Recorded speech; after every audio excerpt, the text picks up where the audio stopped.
Di awal tahun ini kita baru saja mendapatkan sebuah berita yang luar biasa bagus ya, yaitu inflasi Indonesia sepanjang tahun 2024 hanya 1,57%.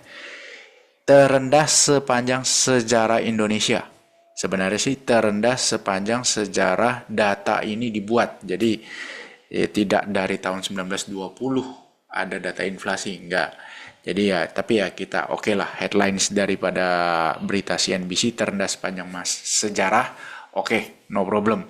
Nah, intinya adalah ini bagus karena di luar sana di negara lain, contoh Anda bisa lihat di Amerika pun masih berkutat dengan perihal inflasi mereka yang belum mencapai target penurunan, ya kan, di level angka 2%. Belum, ya. Nah, kita sudah bisa 1,57. Ini luar biasa hebat. Apakah ini karena kebijakan ekonomi pemerintah atau apakah ini karena memang daya beli yang turun? Ya, itu perdebatan. Ya, itu perdebatan.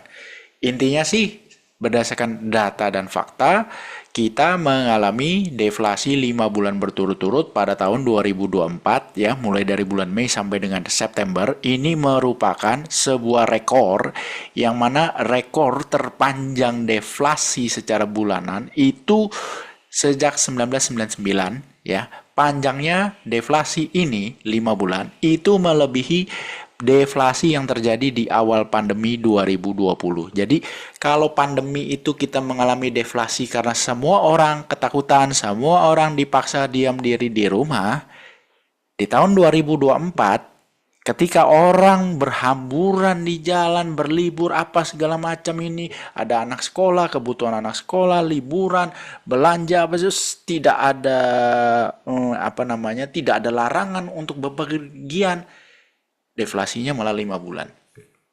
Jadi ya Anda sendiri bisa simpulkan bahwa COVID deflasi karena semua orang disuruh stay di rumah. Ya. 2024 tidak ada yang suruh stay di rumah, tidak ada yang melarang Anda untuk bepergian kemanapun, tidak ada yang melarang seseorang untuk mau ngapain. Malah deflasinya 5 bulan. Jadi Anda bisa bisa ibaratnya menarik kesimpulan sendirilah ini sebenarnya karena apa. Nah, satu hal di sini yang menjadi sangat-sangat concern saya adalah ini, Anda bisa lihat di sini tren inflasi kita ya cukup bagus ya. Kita kan tidak mengharapkan terjadinya inflasi di atas angka 10%. Karena kalau itu terjadi masalah, ya kan? Jangan sampai terjadi seperti tahun 98 ya, inflasinya 77% ya. Luar biasa, bunga deposito itu 60% setahun loh pada saat itu. Ya. Nah, kita ya cukup gembira karena sekarang ini inflasinya terkendali. Cuma yang jadi masalah adalah kalau inflasinya rendah begini di Amerika, itu biasanya dia suku bunganya turun kan gitu. Tapi yang terjadi di Indonesia seperti pada grafik yang saya perlihatkan kepada Anda, yang saya ambil dari tradingeconomics.com, di mana saya mengcompare data 10 tahun terakhir antara BI rate dengan inflasi. Jadi inflasi yang warna biru, yang BI rate itu yang warna abu-abu, ya. Anda bisa lihat di situ bahwa ketika inflasi turun maka suku bunganya pun turun ya, seperti ini. Contoh di saat Covid ya.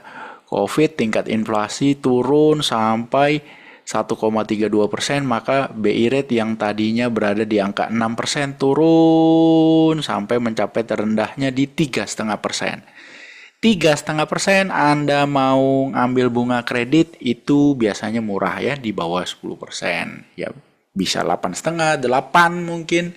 Ya pada saat itu bank aja udah dapat margin yang luar biasa tuh ya, dengan bunga kredit 8,5%.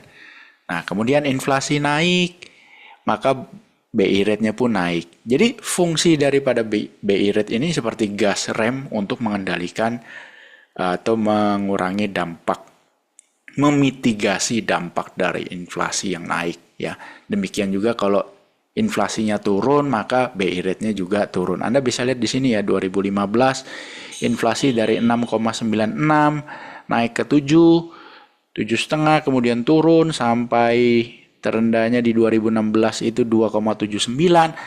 BI rate itu dari 7,5% turun ke 4,75 bahkan sempat menyentuh 4,25 BI rate. Jadi di mana-mana sejarah itu mengatakan inflasi turun, BI rate-nya turun.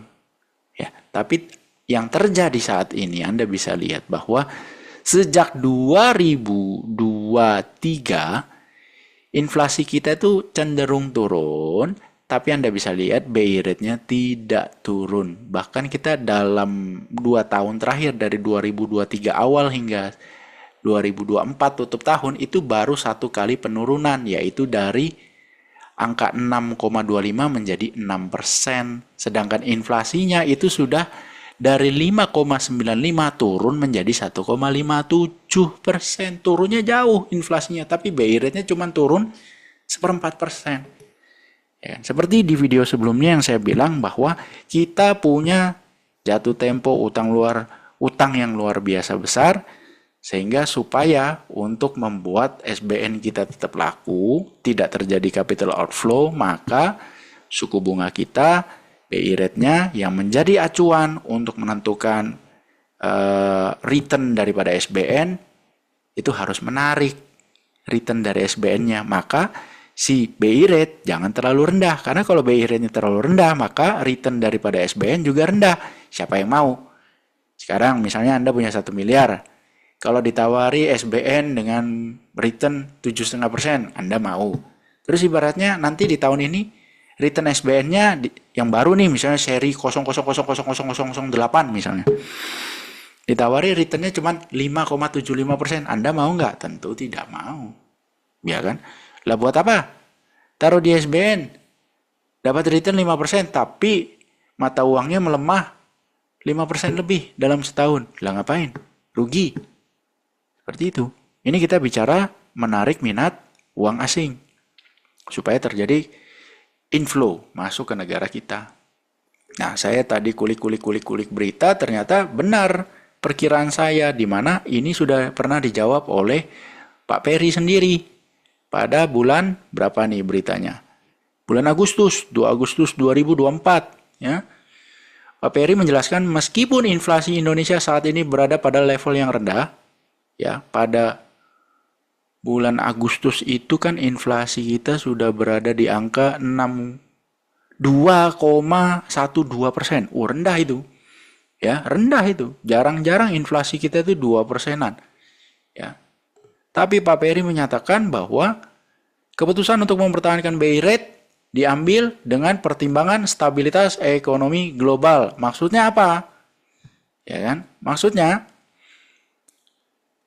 BI rate itu adalah ditentukan bagaimana proyeksi inflasi ke depan. Oh, artinya dia menganggap bahwa ke depan itu inflasi bisa naik gitu kan. Makanya juga dijaga-jaga, jangan turun terlalu cepat. Dan inflasi tahun ini itu rendah. Udah gitu doang, ya kan?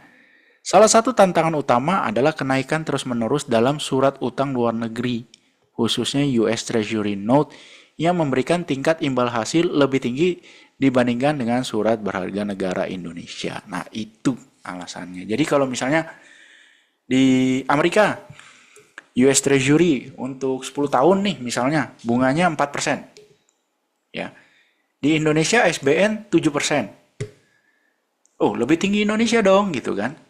Tidak jawabannya. Karena setiap negara itu ada resikonya masing-masing. Sebagai acuan nomor 1 untuk US Treasury, maka return 4% itu bisa dibilang lebih tinggi daripada 7% di SBN. Kenapa? Lah kalau misalnya country risk untuk Indonesia adalah 4%, maka 7 kurang 4. Net interest-nya hanya 3%. Country risk itu gimana? Maksudnya apa? Simple. Anda punya 1 juta US dollar, Anda jadikan rupiah, Anda terima katakanlah 16 miliar. Ya kan? 16 miliar Anda belikan SBN, dapat return 7%. Setahun kemudian, Anda mau balik nih ke US. Ya kan? Uang 16 miliar mau dikonversikan. Ternyata kursnya 1 US dollar bukan lagi 16.000, tapi misalnya sudah menjadi 16.800. Nah, melemah 5% kan? Maka Anda tidak akan mendapatkan 1 juta US dollar. utuh kembali, kurang dari 1 juta US dollar. Itu yang dinamakan country risk. Nah, oh kan dapat tuh Pak dari returnnya SBN. Oke, return SBN adalah 7%. Gampang-gampangan hitung, mata uangnya melemah 5%. Berarti Anda masih untung 2%. Lah ngapain 2%? Tahu gitu, mending taruh di US Treasury aja, nggak usah dikonversikan ke rupiah. Di US terima 4% setahun. Misalnya begitu. Nah kan kebayang ya, udah. Jadi bukan cuma dilihat, oh returnnya 7% nih SBN, lebih tinggi daripada US Treasury yang 4%. Enggak, ada risiko mata uang. Jadi itulah salah satu penyebabnya kenapa tidak berani turun terlalu cepat BI rate kita. Dan ini dampaknya apa kalau tidak turun? Ya itu tadi, kredit KPR jadi mahal, ya nggak bisa murah. Kan floating tuh biasanya kredit KPR. Terus ibaratnya untuk kredit perusahaan swasta juga mikir, perusahaan swasta, aduh males lah ambil kredit, bunga berapa? Ditanya bank, masih 11,5 Pak untuk kredit corporate. Aduh, kita biasanya 875 atau 9, ini kok 11,5. Ah, nanti aja lah ambil kreditnya. Lah, otomatis ekspansinya pun tidak terlalu banyak karena banyak swasta yang nanti dulu aja, tunggu rate-nya lebih menarik, bunganya lebih murah gitu kan. Orang yang mau ambil KPR juga mikir, berapa kredit KPR? Oh, masih 12,5 Pak. Waduh, tinggi sekali gitu kan. Mikir-mikir lagi. Ya dampaknya adalah ke pertumbuhan ekonomi. Karena kredit tidak mengucur dengan deras. Semua menahan diri, menunggu bunga yang lebih rendah. Jadi jangan happy dengan inflasi yang rendah, tapi inflasi yang rendah juga harus didukung dengan suku bunga yang rendah supaya terjadi ekspansi ekonomi. Gimana mau kejar target ekonomi pertumbuhan 8% kalau begini caranya? Ya jadi ya dinikmati saja ya. Meskipun harga-harga barang terkendali, tidak ada yang teriak-teriak, oh ibaratnya harga kedelai naik nih, tahu tempe jadi mahal. Nggak ada kan, beberapa 1-2 tahun terakhir ini kan nggak ada, karena harga kedelai kan anjlok. Ya, jadi makanya inflasi kita terkendali. Tapi ya gitu, PHK terjadi. Kenapa? Ya tidak ada ekspansi. Perusahaan-perusahaan juga yang ibaratnya punya utang masa lalu, aduh nggak turun-turun nih, beban bunganya juga masih besar jadinya. Kalau BI rate-nya turun, maka beban bunganya juga akan mengecil. Nah itu. Tapi tidak terjadi kan, BI rate-nya masih ditahan di 6%. Hanya selama 2024 itu hanya turun 1 kali, dari 6/4 jadi 6%. Aduh, itu penurunan hampir nggak ada rasanya sama sekali. Oke, jadi ya yang mau ngutang ya nanti dulu lah mikir ya, bunga masih mahal bos, karena logikanya harusnya dengan inflasi cuma 1,5%, 1,57, ya BI rate-nya ya bisa mirip-mirip kayak di tahun 2021 lah harusnya. 2021 itu inflasi 1,33 ya, BI rate-nya 3,5 bos, ya kan? Sekarang 6% bos, jauh sekali mahal. BI rate 3,5, kredit itu paling nggak bisa 8% kah?